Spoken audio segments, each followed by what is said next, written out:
Hi. We are. It's I'm nervous now after being up here. So my biggest question is, My current question is, my current question is, because there are 5 bigger ones. thank you.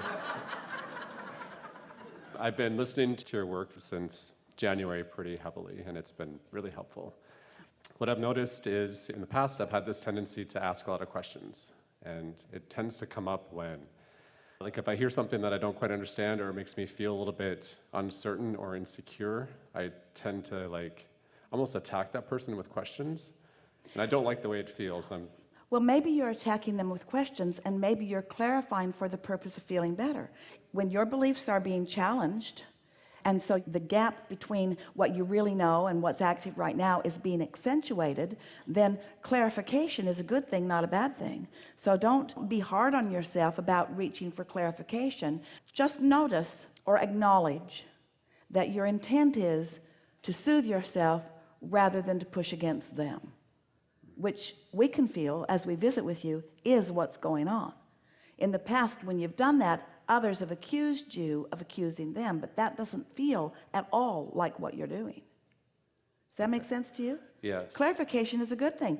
When you get on a roll, we were talking about this a few days ago on the cruise ship. This is what step 5 really is. Step 1 is ask. Contrast causes you to do that. Step 2 is source answers. That's the vortex and all the cooperative components.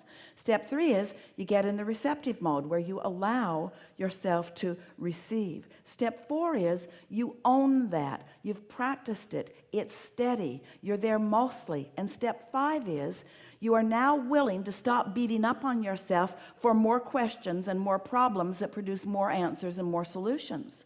You begin to accept that it's all part of the important process, and that without a question there cannot be an answer, and without a further probing question there cannot be a further clarifying answer. It's all part of the deliciousness.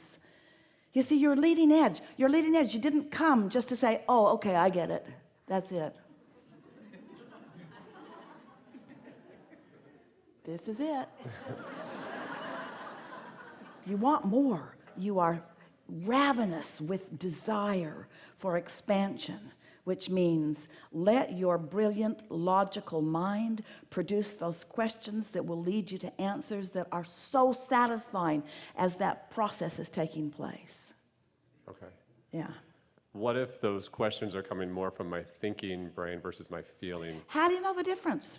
Your brain thinks and your brain translates, and lots of times when you get an idea, in other words, here Esther is offering all of this, and she's receiving it from Abraham, but if it were not for her vocabulary, if it were not for her grounding, if it were not for her awareness of life experience, if she were not integrated in this life experience, if she didn't have a brain that could translate impulses and thoughts into words, in other words, for months, Esther was receiving us clearly, worried that she was making it up. So she just kept breathing the thought impulse away.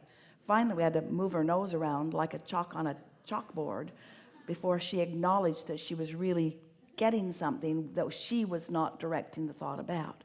So don't be too worried about that. Just feel for the feeling of the content of it. And if you feel an eagerness in it, it's source flowing through you and you're translating. If it feels critical, it's probably your mother.